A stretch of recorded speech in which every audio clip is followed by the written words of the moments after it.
Monsieur Alassane Dramane Ouattara, le président usurpateur de Côte d'Ivoire, ça fait la deuxième fois que je m'adresse à vous parce que vous avez plongé encore votre bouche tordue dans les problèmes togolais pour en proposer des solutions aussi tordues que votre bouche et votre cœur. Selon vous, ce qui pose problème dans la constitution togolaise, c'est la France en aucun cas. Nul ne peut faire plus de 2 mandats.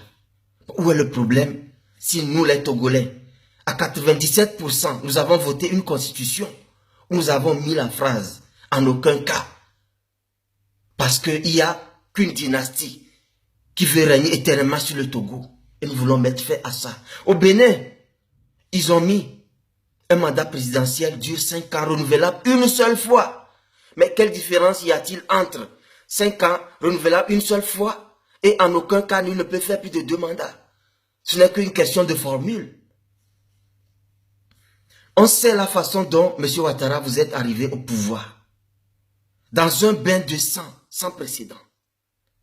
Vous, un Burkinabé à qui Houphouët-Boigny a fait honneur de nommer Premier ministre de Côte d'Ivoire. La Côte d'Ivoire vous a tout donné. Mais voilà comment vous remerciez ce beau pays.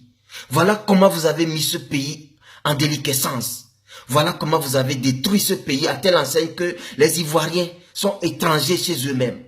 Et c'est les étrangers, les Libanais, les Français, les Juifs, les sionistes et vos acolytes.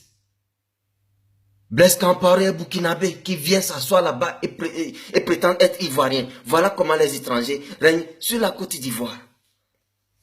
Et que ça soit la dernière fois que vous parlez du Togo. Parce que en Côte d'Ivoire, vous êtes assis vous-même sur une poudrière. Les rebelles que vous avez utilisés contre Gbagbo et contre la Côte d'Ivoire, la nature va les dresser contre vous. Parce que c'est la loi de la nature. Qui tue par épée, périt par épée. Vous êtes arrivés par les canons au pouvoir. Vous partirez du pouvoir par les canons. C'est la loi de la nature. Alors, monsieur Ouattara, vous n'avez pas de leçon à nous donner. On comprend maintenant ce que vous avez fait, pas ce que vous avez fait à Lomé, que la CEDEAO n'est pas une CEDEAO des peuples, mais un syndicat des chefs d'État appelés à se défendre entre eux, à défendre leurs intérêts mafieux et les intérêts de leurs mentors, dont en premier lieu la France et l'Occident, avec toutes les multinationales qui vous cautionnent. Mais cette fois-ci, la jeunesse togolaise est debout. La jeunesse africaine est debout. Et nous savons qu'en 2004, par le général Tidjani, paix à son âme, le Togo a acheminé des armes aux rebelles de Côte d'Ivoire. Peuple ivoirien, nous présentons des excuses à ce peuple. Ce n'est pas nous les Togolais qui avons soutenu Ouattara, mais c'est le régime togolais que nous combattons de toutes nos forces,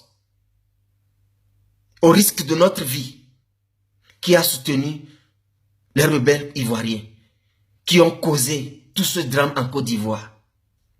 Nous présentons nos excuses. Unissons-nous, chers Ivoiriens.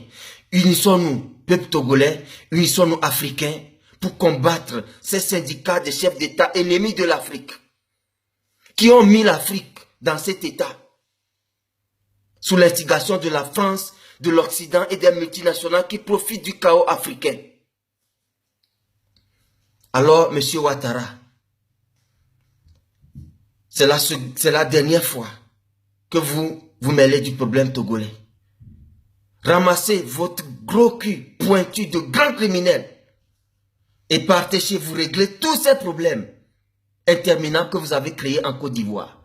Cherchez à réconcilier ce beau pays qui a nourri tant d'Africains, où tant d'Africains ont connu la prospérité. Réconciliez ce pays avant qu'il ne soit trop tard. Parce que ce qui vous attend est redoutable.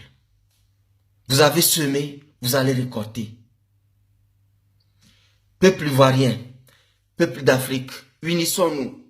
Prenons conscience que ces chefs d'État, que ces politiques sont pourris et ne feront rien pour notre bien. Prenons notre destinée en main. Unissons-nous, levons-nous et imposons la liberté, la démocratie et le progrès chez nous, en poussant au dehors tous ces potentats, tous ces dictateurs imposés par la France et qui nous ruinent, et qui nous poussent dans la Méditerranée, et qui nous poussent dans la misère de jour en jour. Que l'Éternel bénisse la Côte d'Ivoire, que l'Éternel bénisse le Togo, et que l'Éternel bénisse l'Afrique. C'est votre frère et compatriote Jean-Paul Oumolou.